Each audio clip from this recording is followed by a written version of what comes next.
Hello friends, welcome to Jagadish డబల్6లో స్వాగతం. ఈరోజు వీడియో టాపిక్ ఏంటంటే చాలామంది మేము బెట్టింగ్ మానేసాం, ప్రజెంట్ ఆడట్లేదు. మేము మానేసి ఏకంగా 2-3 ఇయర్స్ అవుతుంది మానేసాము. కానీ మరి మా బ్యాంక్ అకౌంట్లు ఇప్పుడు ఏమైనా ఫ్రీజ్ అవుతాయా, మాకేమన్నా ప్రాబ్లం ఉంటుందా అని చెప్పి చాలామంది భయపడుతున్నారు. అయితే దీనికోసమే పూర్తి ఇన్ఫర్మేషన్ ఈ వీడియోలో చెప్పబోతున్నాను. ప్లీజ్ వీడియోని లాస్ట్ వరకు చూడండి. వీడియో కనుక మీకు ఇన్ఫర్మేషన్ ఉంటే ప్లీజ్ లైక్ చేయండి. ఇంకా ఏమైనా డౌట్లు ఉంటే కనుక కింద కామెంట్ చేయండి. ఓకే, వీడియోలోకి వెళ్ళిపోతాం. ఒక ఫ్రెండ్స్, అయితే చాలామంది భయపడేది ఏంటంటే ఇదేనమాట. మేము 2-3 ఇయర్స్ బ్యాక్ ఆడాము, ప్రజెంట్ ఇప్పుడు అయితే మేము బెట్టింగ్ ఏది ఆడట్లేదు, మేము ఏది కూడా ఓపెన్ చేయట్లేదు, ఏ సైట్లు కూడా ఓపెన్ చేయట్లేదు, పూర్తిగా మానేసాము. కానీ మా బ్యాంక్ అకౌంట్లు ఏమన్నా ఇప్పుడు ఫ్రీజ్ అయ్యే ఛాన్స్ ఏమైనా ఉందా, మాకేమైనా ప్రాబ్లం జరుగుతుందా అని చెప్పి చాలామంది భయపడుతున్నారనమాట. అయితే నేను చెప్పేది ఏంటంటే తప్పనిసరిగా మీకు కూడా ప్రాబ్లం జరుగుతుంది.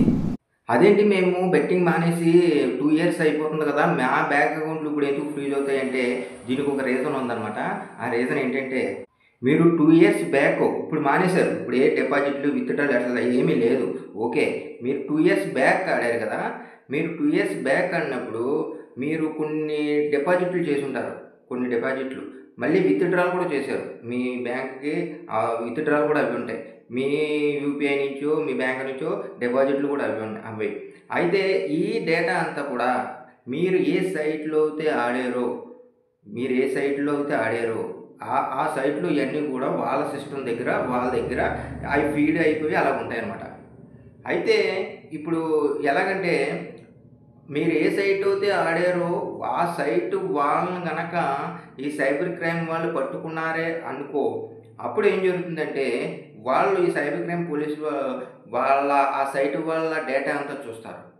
చూసినప్పుడు ఆ డేటాలో అంతా కూడా ఎవరెవరు అకౌంట్లో ఉన్నాయో, ఎవరెవరు ట్రాన్స్లేషన్లో అయితే వీళ్ళ ఆ సైట్ నుంచి ఇల్లీగల్గా మనీలు ట్రాన్స్లేషన్ అయినాయో అవన్నీ కూడా చెక్ చేసి దాన్ని బట్టి వాళ్ళ ఎవరైతే బ్యాంక్ అకౌంట్లు ఇవన్నీ ఉన్నాయో వాళ్ళవన్నీ కూడా ఫ్రీజ్ చేస్తారన్నమాట. అయితే ఇక్కడ విషయం ఏంటంటే వాళ్ళ ఈ సైబర్ క్రైమ్ పోలీసులకి వాళ్ళు దొరకనంతసేపు కూడా మీకు ఏ ప్రాబ్లం ఉండదు. ఓకేనా, ఒకవేళ మీ బ్యాంక్ అకౌంట్ కూడా వాళ్ళ సిస్టంలో డిలీట్ అయిపోయినా మీకు ఏమీ ప్రాబ్లం ఉండదు. వాళ్ళకి ఎప్పుడైతే సైబర్ క్రైమ్ వాళ్ళు ఆ సైట్ వాళ్ళని ఎప్పుడు పట్టుకుంటారో తెలియదు. ఇప్పుడు తప్పు పని చేసేవాడు ఎప్పటికైనా దొరికిపోతాడు. కాబట్టి ఆ సైట్ వాడు ఎప్పుడు దొరుకుతాడో తెలియదు. అది సంవత్సరం అవ్వచ్చు, వారంలోనే, కొంతమంది వారంలోనే దొరికివేసిన వాళ్ళు ఉంటారు, కొంతమంది సంవత్సరాలు, 2 సంవత్సరాలు, 3 సంవత్సరాలు ఉంటారు. అలా ఎప్పుడైతే వాళ్ళ సైబర్ క్రైమ్ నిఘాలో వాళ్ళు దొరుకుతారో వాళ్ళని కేసు పెడతాం కాకుండా వాళ్ళ ద్వారా వాళ్ళకి ట్రాన్స్లేషన్ చేసిన ఎవరెవరైతే అకౌంట్లు ఉన్నాయో వాళ్ళందరికీ కూడా ఫ్రీజ్ చేస్తారన్నమాట. ఈ విధంగా ఇప్పుడు ఆడుతున్న వాళ్ళే కాదు, ఇంతకుముందు ఆడి మానేసిన వాళ్ళు, అది సంవత్సరం ఉండే 2 సంవత్సరాలు ఉండే, ఎప్పుడు మానేసిన వాళ్ళు ఎవరి అయినా కూడా వీళ్ళు దొరికారంటే, మీరు ఏ సైట్లో అయితే ఆడారో ఆ సైట్ వాళ్ళ కనుక సైబర్ క్రైమ్కి పోలీసులకి దొరికారంటే వాళ్ళు ఎలాగైతే అరెస్ట్ చేసి చేస్తారో అప్పుడే మీకు కూడా వాళ్ళ అకౌంట్లో వాళ్ళ సిస్టంలో ఉన్న ప్రతి బ్యాంక్ అకౌంట్ కూడా ఆడే వాళ్ళందరికీ కూడా బ్లాక్ అవుతాయి అన్నమాట. అలా బ్లాక్ అవ్వటమే కాకుండా ఎక్కువ ట్రాన్సాక్షన్లు, అంటే లక్షలు ఎక్కువ ట్రాన్సాక్షన్లు ఉన్న వాళ్ళకి చేసిన వాళ్ళకి నోటీసులు కూడా వస్తాయన్నమాట సైబర్ క్రైమ్ పోలీసు వాళ్ళ నుంచి. మరి ఇప్పుడు ఈ సమస్యకు పరిష్కారం ఎలాగా? మేము మానేసి 2 ఇయర్స్ అవుతుంది, 3 ఇయర్స్ అవుతుంది. మరి మాకు ఇప్పుడు ఒకవేళ బ్యాంక్ అకౌంట్ ఫ్రీజ్ అవ్వకుండా, బ్లాక్ అవ్వకుండా, మాకు సైబర్ క్రైమ్ వాళ్ళతో ఎటువంటి ప్రాబ్లం లేకుండా ఇప్పుడు మేము ఎలా పరిష్కారం చేసుకోవాలి అనుకుంటే కనుక దీనికి 2 మార్గాలు ఉన్నాయి. అవి ఏంటంటే, మొదటి మార్గం, మీరు ముందుగానే మీ బ్యాంక్ అకౌంట్ బ్లాక్ అవ్వకుండా, ఫ్రీజ్ అవ్వకుండా, మీకు ఏ సైబర్ క్రైమ్ నోటీసులు రాకుండా అక్కడి నుంచి మీరు ముందుగానే అలర్ట్ అవ్వడానికి ఏం చేయాలంటే, మొదటి మార్గం ఏంటంటే, మీరు సైబర్ క్రైమ్ కంప్లైంట్ రాకముందే మీరే ముందుగా సైబర్ క్రైమ్ పోలీసుల వాళ్ళకి మీ జరిగిన ఈ విషయం మేము ఇలా చేసాము, 2 ఇయర్స్ బ్యాక్ ఇప్పుడు మానేసాము, కాలితే మా ట్రాన్స్లేషన్ చూసుకోండి అని చెప్పేసి మీరు నిజాయితీగా వాళ్ళకు చెప్తే కనుక మీరు నిజాయితీగా చెప్పారు కాబట్టి వాళ్ళు చెక్ చేసి అన్నీ కూడా మీకు ఫర్దర్గా ఒకవేళ ఏదన్నా ప్రాబ్లం వచ్చినా మీ ఐడీలు అన్నీ తీసుకుంటారో మీ ఐడి ఆధార్ కార్డులనే అన్నీ ఉంటాయి కదా, ఐడికి సంబంధించి మీ ఐడి అవన్నీ కూడా తీసుకొని ముందుగా వాళ్ళు చూసుకొని చెక్ చేసుకొని ఉంచుకొని ఎప్పుడన్నా ప్రాబ్లం ఏమైనా జరిగినా మీరు ముందుగా చెప్పారు కాబట్టి మీకు ఏ ప్రాబ్లం లేకుండా వీళ్ళు చూస్తారు సైబర్ క్రైమ్ పోలీసు వాళ్ళు. ఇంకా రెండోది ఏంటంటే మీ బ్యాంకు, మీరు ఏ బ్యాంకు అయితే ట్రాన్స్లేషన్ చేశారో, మీరు ఏ బ్యాంక్ నుంచి అయితే ట్రాన్స్లేషన్ చేశారో మీ బ్యాంకు మేనేజర్ దగ్గరికి వెళ్ళి, ఆ బ్యాంక్కి వెళ్ళి ఆ మేనేజర్ దగ్గరికి వెళ్ళి ఈ జరిగిన విషయం అంతా, సార్ ఇది పరిస్థితి, ఇలా 2 years ఇలా బ్యాంక్ మేము ఇలా చేసాము, ఇలా చెందాము, మా బ్యాంక్ అకౌంట్ ఫ్రీజ్ అవ్వకుండా కొంచెం మాకు బ్లాక్ అవ్వకుండా మాకు పరిష్కారం చేయండి అని అంటే వాళ్ళు ఈ ట్రాన్స్లేషన్ అన్నీ చూసి అన్నీ చెంది వీళ్ళు ఒక మెయిల్ ఒకటి పెడతారు మెయిన్ బ్యాంక్కి, మెయిన్ హెడ్ ఆఫీస్కి పెట్టి మీకు ఫర్దర్గా ఒకవేళ ఏమన్నా ప్రాబ్లం వచ్చినా మైనస్ బ్యాలెన్స్లు అవ్వకుండా మీ అకౌంట్ బ్లాక్ అవ్వకుండా ఫ్రీజ్ అవ్వకుండా వీళ్ళు ముందస్తు జాగ్రత్తలు, ఒకవేళ పరిస్థితి అంతవరకు వస్తే మీ బ్యాంక్కి ఏమైనా ప్రాబ్లం అవుతాయి కనుక వీళ్ళు ముందుగా మీరు కంప్లైంట్ ఇచ్చారు కాబట్టి మీకు ఏ ప్రాబ్లం లేకుండా ఈ బ్యాంక్ మేనేజర్ అన్న వాళ్ళు మీకు హెల్ప్ చేస్తారన్నమాట.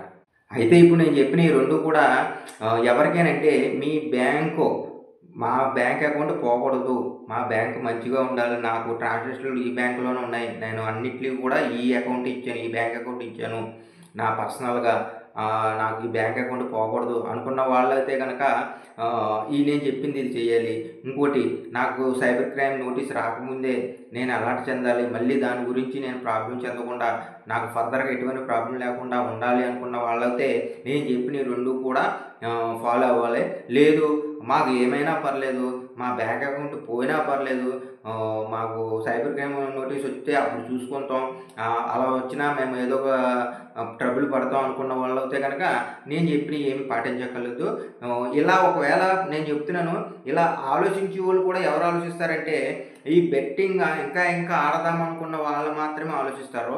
కాబట్టి నేను ఇప్పుడు చెప్పిన ఈ రెండు కూడా ప్రాబ్లం లేకుండా చెప్పిన ఈ రెండు విషయాలు కూడా మీ మంచిగా ఉన్న వాళ్ళకి బెట్టింగ్ మానేసి ఇప్పుడు చక్కగా కష్టపడి పని చేసుకుంటూ శుభ్రంగా ఉన్న వాళ్ళకి మాత్రమే నేను ఈ సలహా చెప్పాను తప్ప ఇంకా ఇంకా ఈ బెట్టింగ్లో ఆడతా అప్పుడు చూసుకుందాం, అయినప్పుడు చూసుకుందాం, జరుగుతుంది, ఏం జరిగినా మాకు పర్లేదు అనుకొని తెగించి ఇంకా ఇంకా లాస్ అవుతున్నా సరే ఇంకా ఆ ఎడిషన్లో నుండి జీవితాన్ని నాశనం చేసుకుంటున్న వాళ్ళకి మాత్రం నేను చెప్పలేదనమాట. కాబట్టి అర్థం చేసుకోండి.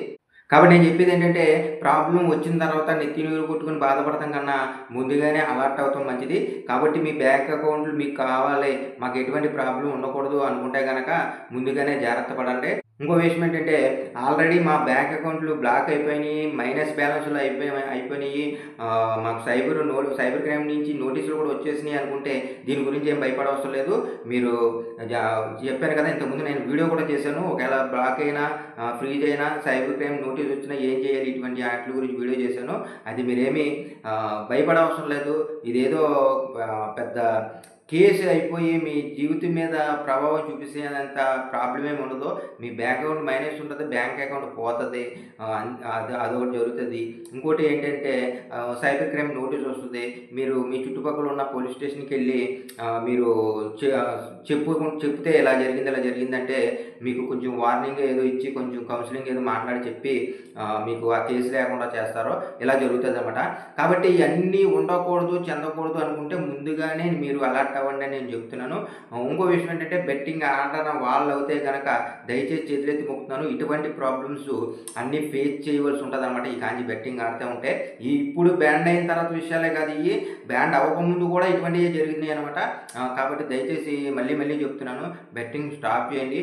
డబ్బులు ఎదురిచ్చి, ఈ సైట్ వాళ్ళకి డబ్బులు ఎదురిచ్చి మన మీద కేసులు వేయించుకొని మనకి ఆల్రెడీ మన అప్పులు పోలే మెంటల్ టెన్షన్ పడటమే కాకుండా ఇటువంటి ప్రాబ్లమ్స్ కూడా ఎదుర్కొంటా ఉండవలసి వస్తుంది అన్నమాట. కాబట్టి దయచేసి చేతులు ఎత్తి మొక్కుతున్నాను, బెట్టింగ్ని ఇప్పుడే స్టాప్ చేయండి, కష్టపడి పని చేయండి, మనశ్శాంతి దొరుకుతుంది. అంతే తప్ప ఈ బెట్టింగ్లో మనశ్శాంతి లేని జీవితాల మధ్య అనుభవించకండి. ప్లీజ్ దయచేసి మరొక చెప్తున్నాను, ప్లీజ్ మీకు వీడియో కనుక ఇన్ఫర్మేషన్ ఉంటే కనుక ప్లీజ్ లైక్ చేయండి, ఈ వీడియోని షేర్ చేయండి. భయపడకండి, మీరు మానేసిన వాళ్ళు అయితే భయపడవసరం లేదు. మీరు 100% సేఫ్. అవి ఎప్పుడు నేను చెప్పిన విధంగా మీరు ప్రాసెస్ చేసుకోవాలనుకుంటే చేసుకోండి, మీకు ఏమీ భయపడవసరం లేదు. మీ మీద ఎటువంటి ప్రాబ్లం ఉందో మానేసిన వాళ్ళు అయితే కనుక చెప్తున్నాను, మీరు తప్పనిసరిగా ఇలాగే ఉండండి, మానేసిన వాళ్ళు మానేసినట్టు ఉండండి. ఎప్పుడు కూడా కూడా ఎప్పుడు కూడా ఈ బెట్టింగ్లోకి రాకండి. దయచేసి మరొకసారి చెప్తున్నాను. Thank you so much. ప్రతి ఒక్కరు కూడా వీడియో లాస్ట్ వరకు చూసినందుకు thank you so much. Next వీడియోలో కలుద్దాం. బాయ్.